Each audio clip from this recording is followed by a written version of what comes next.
Welcome. This is Redefining Femininity. It's a fun interview series that I'm doing with some incredible people. I'm Dr. Saida, and today I have a really beautiful and special guest. I adore Oren for incredible reasons. Let me tell you a little bit about him and then we'll bring him on. Oren Harris is a transformational coach, spiritual teacher, and a pioneer on the leading edge of human consciousness.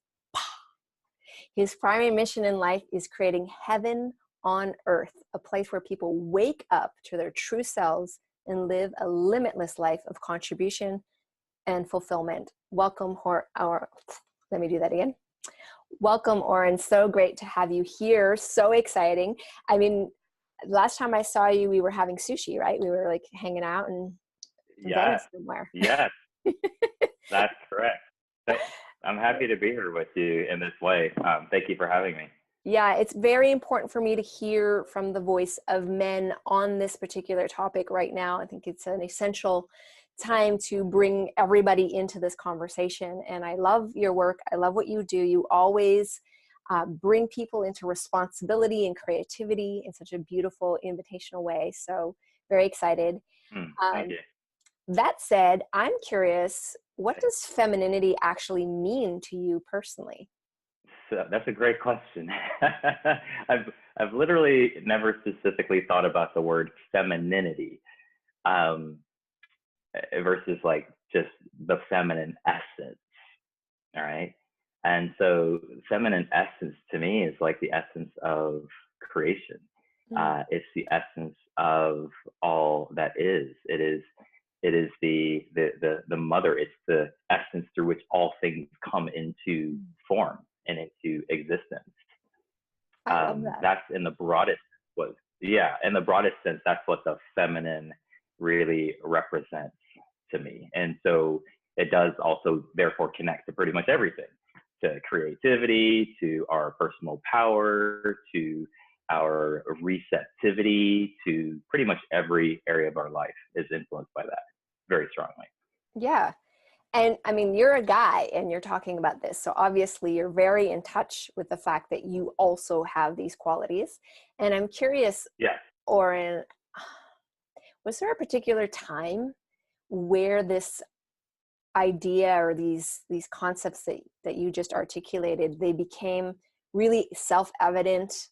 I mean, was there something that happened where you went, like this is how I'm now relating with life? Yeah, I mean, I had several what I would call awakenings, and dark nights of the soul type of experiences. And the first thing that pops up to me is the first significant one was actually in a relationship that I had that was going amazingly well. And then her dad passed away, and she was super close to her dad. So was her family. And her family was not, it was a Caucasian woman from Arkansas, and her family at that point, our relationship didn't really know about our relationship. And I wouldn't say they weren't like prejudiced or outright like racist, but it was very sensitive. So that put a tremendous tension on our relationship, which then became then we had, she wound up getting pregnant. And then it was like, okay, her dad died, she got pregnant, there's the race thing going on. It was just so intense. And that was the first real huge awakening that came out of just like a dark time and such a strong desire to connect and such a strong desire to be in, have the love that I felt in my heart for us to be made manifest. And it really cracked open my inability to figure it out is what the catalyst for awakening was. And then I started to really see more transparently, who I was being, who she was being, what was actually happening, the distinction between, my true self and the self I'm imagining myself to be. So that was a huge catalyst. Yeah, I can. And then I also, that was my first huge dose of realizing. I kind of knew this already at that time, but my huge dose of realizing that it wasn't very effective to try to love and respond to her emotions with logic I was just like, it's clear, this is what's happening. Here I come to save the day. So I realized in a very big way that doesn't work. Right. And that was a while back. So I've had many catalysts, but that's the first one that comes to me. Yeah, no, that would make a lot of sense. And I think that part of the journey that we're all on right now in figuring this out together is there is a component of starting to understand that different people process things differently, and how we receive love shows up differently. And it's not a, one thing fits everyone. So that's beautiful that your sensitivity woke up, and your capacity to like meet life as it was rising seems to have woken up in that stress. 100%. It was definitely like a death and rebirth, in all senses of the word. And then everything just kept going in that direction. And a lot of realizations, revelations came that I wasn't even seeking at the time. Oh. I just realized very palpably, very viscerally, like the difference between like who am I? You know what I mean? Like are my thoughts, these feelings, these perceptions, that versus like, how am I able to observe that? That was definitely a huge awakening. And then my sensitivity, which I was already sensitive, just expanded exponentially, and then never really stopped expanding. Right. I think this is really beautiful because you're modeling what I would consider like integrated human, right? Because you're obviously very masculine man, but also you've like awakened this receptive quality, the empathic qualities, the able to flow, able to like be in the chaos and the mystery. These are things that I think both men and women need to develop. And so thank you for modeling that so fully. Yeah, in relationship to this, but I want to go a little deeper. I don't know about you, in my world, there's a lot of divisive discussions around masculinity and femininity. I'm just hearing, it just feels awful in my body to hear these dialogues happening. And what I would love to see is more, say, harmony and healing in these dynamics. And I'm wondering what you think, maybe like one thing that we need to be aware of, we need to consider as we're building these bridges, as we're moving forward together. Yeah, one thing I think that's important to be aware of, it's like the union of both compassion and truth, both wisdom and love, not one or the other, but both.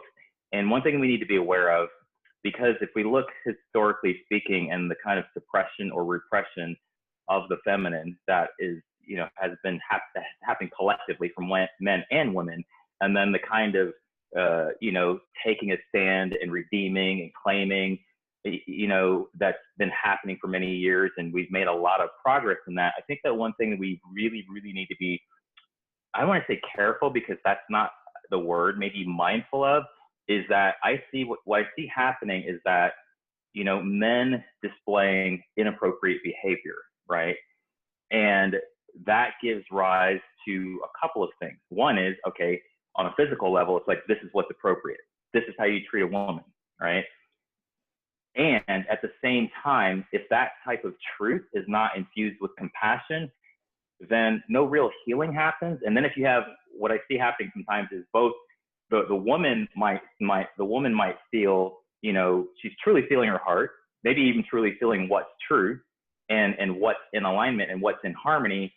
But if there's any kind of energy still of like a strong resistance or judgment, then that pairs up with what's happening in the men, which is guilt. And what happens is, even if you have a truth on the table, and even if you have a really high functioning action, and even if you have high knowledge of like, hey, this is how to treat a woman, if it's coming through the channel of guilt or judgment, then even if we implement it, then you still have men who are controlling themselves now and have no real tools. There's not any real healing happen if the healing's trying to happen from them feeling feeling bad. So it's a sensitive subject because there's a difference between correcting an action and feeling bad as a result of judging oneself and putting a judgment on one's true self. And that's what I feel to be mindful of in the energetic field. So if you're going to speak truth and speak correction and speak knowledge, that it also, you're able to see through the eyes of the heart and see the wounded masculine, or to see the wound truly through the eyes of compassion. Otherwise, we're in a very slow moving evolution.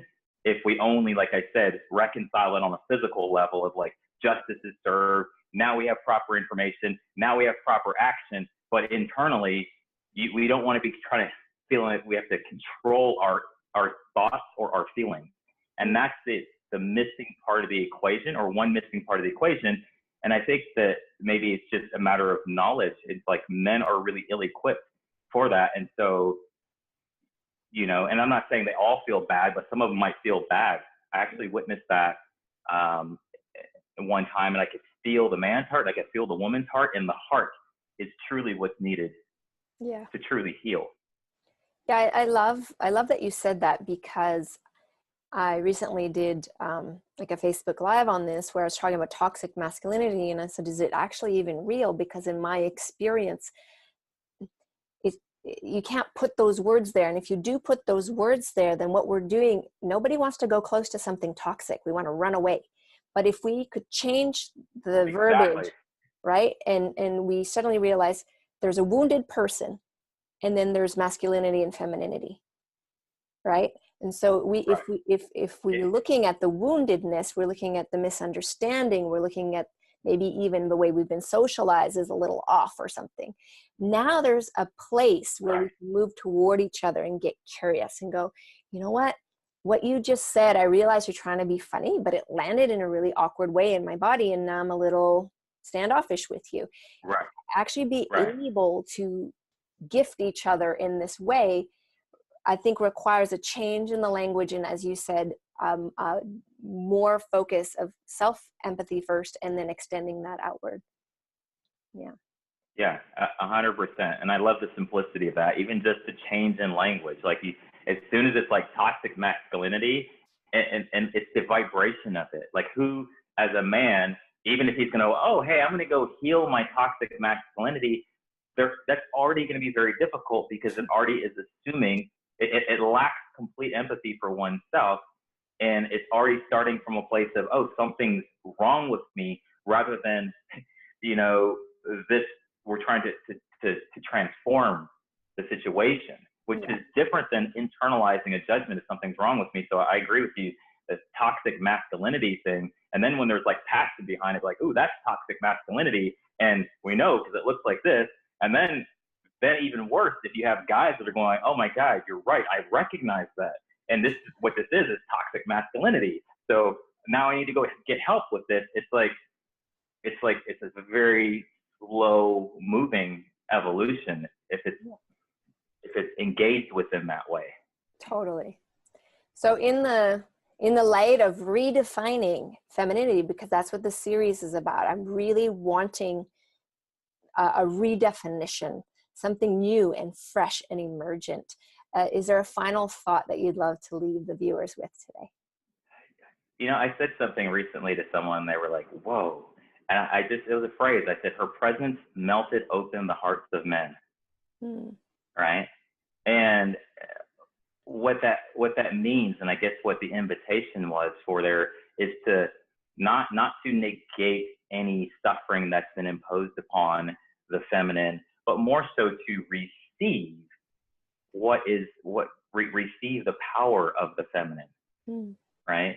Receive the pure power of the feminine. And in this case, when I say her presence melted open the hearts of men, that's a type of feminine power. And so it's part of the redefining of the feminine is to actually be present to and acknowledge how the feminine shows up as pure power in all these places where we mainly have associated power with the masculine, in business, in leadership, creating reality, in healing. It's like we put so much emphasis on it's obviously powerful in the masculine of how it shows up as power in these areas.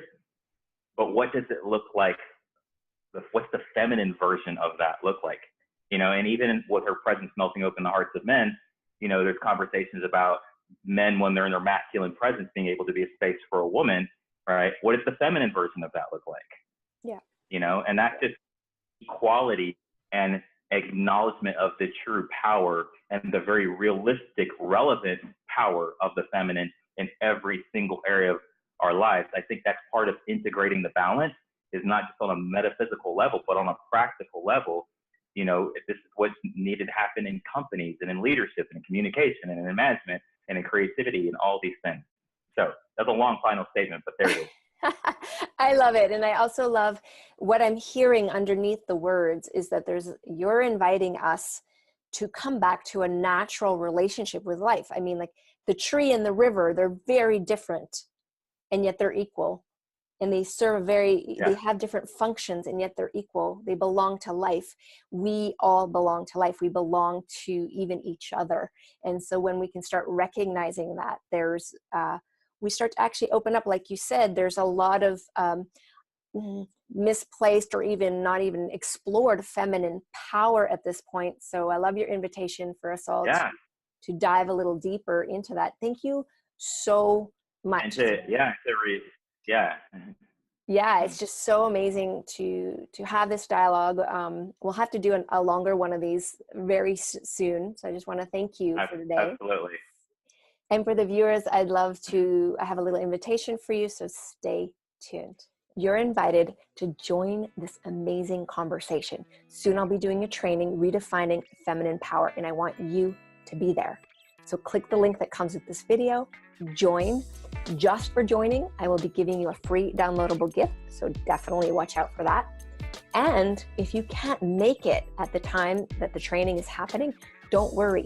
Because you've signed up, we'll make sure you get the replay, all right? So all you need to do is just click on the link, join the conversation, and let's redefine feminine power together.